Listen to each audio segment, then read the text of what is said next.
LEGO games are one of the biggest brand of games for console. We have had all different franchises ranging from their own LEGO movie to Harry Potter to Pirates of the Caribbean. But LEGO is known and originally started out by making toys and sets. So what would happen when you mash the two together? You get LEGO Dimensions.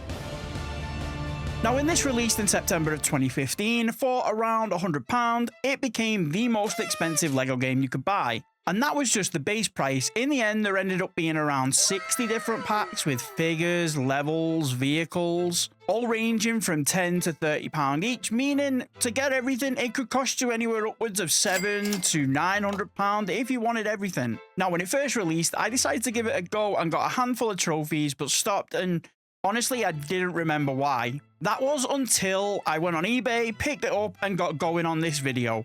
It is absolute torture. This game is not like any other LEGO game that came before it or since. While there is less of a grind for trophies in terms of getting studs, mini kits, and everything on every level, this game doesn't have that. The grind is of another nature, and that is the toy pad. So come with me while I slog through this game and get the platinum for LEGO Dimensions. Now, when I started this platinum, we had 5 trophies already. The story is set around Lord Vortek and his plans to take over all of the LEGO worlds, and he does that by kidnapping Robin from Batman's world, Frodo from Gandalf's, and Metalbeard from the LEGO movie world. Batman, Gandalf, and Wildstyle are then sent through the dimensions and end up in a portal room that needs repairing. This section works as like a manual to put together the LEGO that you get in the box. These characters come along with a Batmobile and the toys for each of the characters, and all 4 are needed in order to complete the story. You repair the portal and go looking for the pieces or keystones as they're known. They're missing, and this is where the game starts. Now, I won't bore you with the story because it is a very long one, but I can explain that the main story is split up into 2 sections.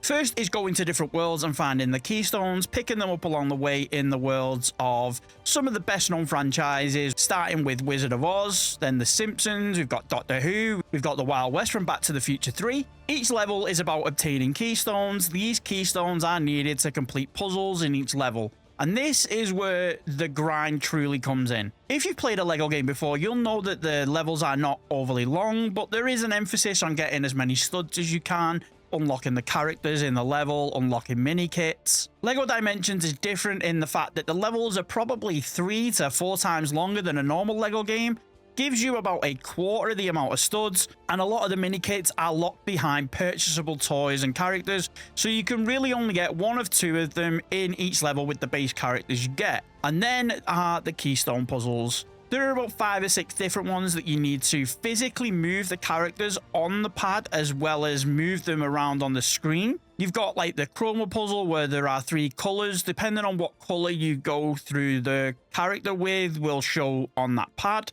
And you then need to move them around in order to get them to match the image you can see in front of you. Then you have like a small or large puzzle, whatever you want. It shrinks you and makes you a giant, where you then need to run through like a hamster maze and push buttons. Some where you need to go giant in order to push the tube up. And as you can see, the elemental puzzle, where depending on where the character is on the toy pad, would then dictate whether they've got fire, water, electricity, and you then use them to like put out fires, light stuff up. Safe to say, it's pretty awkward having to keep 1 eye on the toy pad, 1 eye on the game, 1 hand holding the controller, and 1 hand switching the toys. And they absolutely jam-pack each level with them to bulk this game out. I was so done with it after like 2 levels. But this is the first half, and we pick up all of the story mode trophies, as well as time for an upgrade for getting my first gold brick, and the keystone to victory for getting all of the keystones. Now, once you have all of the keystones, we're on to the second part. You need to collect foundation elements.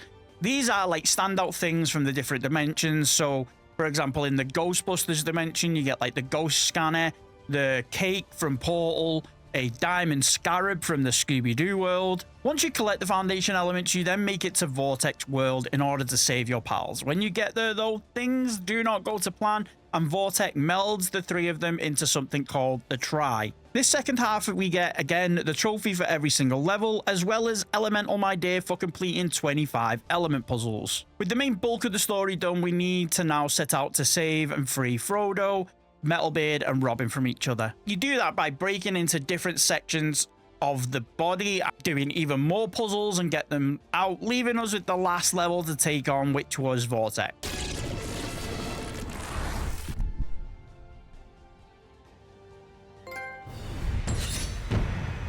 So we round up all of the companions from all of the different worlds, head into the Foundation world to take him on. And this level is essentially an amalgamation of all the different puzzles the game has to offer.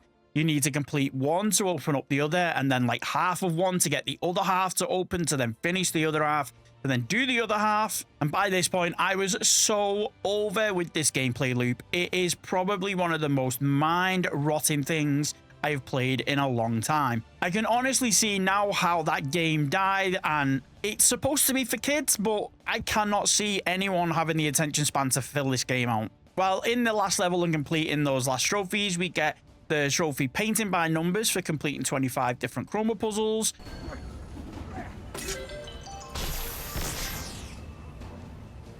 And then we finish all of the puzzles, defeating the Vortex and getting the last 2 story-related trophies out of the way. You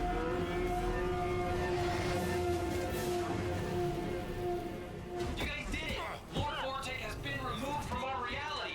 Now he's some other reality's problem. Good. Trapped for the rest of time with only himself for company. A fitting fate for such a twisted mind.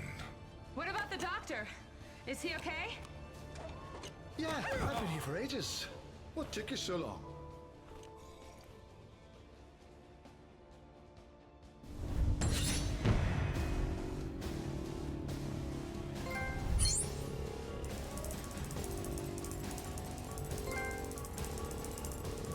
The story mode for this game is way too long, has too many puzzles, and although the worlds themselves are fun, going into Springfield and the Wild West and Ghostbusters, all the fun has been dragged out of it with these puzzles. Also, there's a lot of levels that just didn't need to be there, like Ninjago, Portal.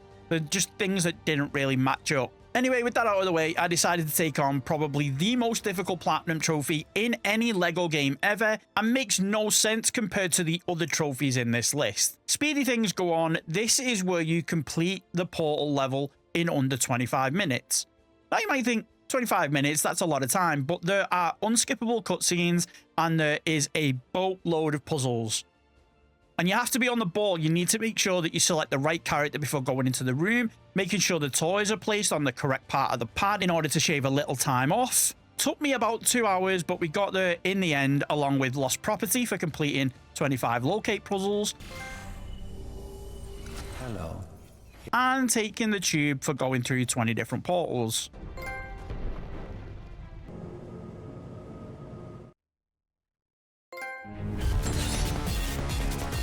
Now, the last trophy related to like levels in general is Forever Alone, which was a little confusing as the trophy says complete a level while only ever keeping one character active on the toy pad. And I thought it meant one character for the whole level, but every level has puzzles for each of the 3 characters. But after looking and reading at it properly, it means one character on the toy pad physically at any one time. So in order to do this, you just take the character off, wait for the little notification to say that there's nothing on there, and then put the next character on. I chose the first level as it's pretty much like one puzzle per character rather than like the 15 per character in the others.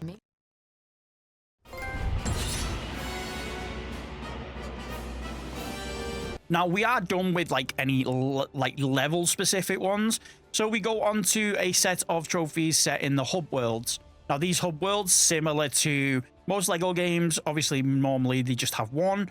This one has 3 different ones for each character. You got like a DC world, a Lord of the Rings world, and a LEGO movie world. You get a trophy for visiting all 3 of those hub worlds. And then you get a trophy for completing one race in that hub world. You then need to get 5 for another trophy, but thankfully you can just repeat the same one over and over again. This one that you can see in the LEGO movie is probably the easiest to do.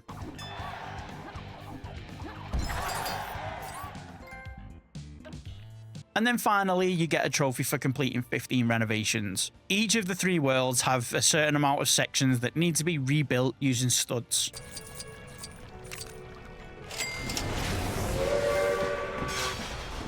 Studs in this game, though, are very lackluster, but if you have obtained the red brick from the LEGO Lord of the Rings world, you get a 2x multiplier, which definitely helps. Now, normally LEGO games have a trophy for getting all of the mini kits, but as I explained earlier, you need purchasable packs to get them. So this trophy has you only needing to get 30 instead of all of them. There is some in levels and hub worlds where you can hire a hero, which is you can use studs to buy a character that you would normally have to buy with real money, which does finding 30 a little bit easier, but also can be a bit of a pain because you can hire a hero, it will unlock part of it, but then you need to go to the second part and it's a vehicle or a something else, and you can only get that with buying it, not like hiring it. Then you've got the same with the golden bricks, but they're a lot easier as you only need to find 30 out of 1,000. There are plenty in the hub worlds, and you will essentially have 14 just from completing the story.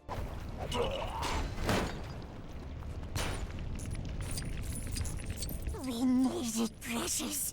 Now we have to destroy it. Yes. Lastly, we then just get the Batmobile trophies. You get one for leveling it up to level 2. You get one for leveling it up to level 3. Then you get one for giving it a pink paint job. And lastly, a chrome paint job for the platinum.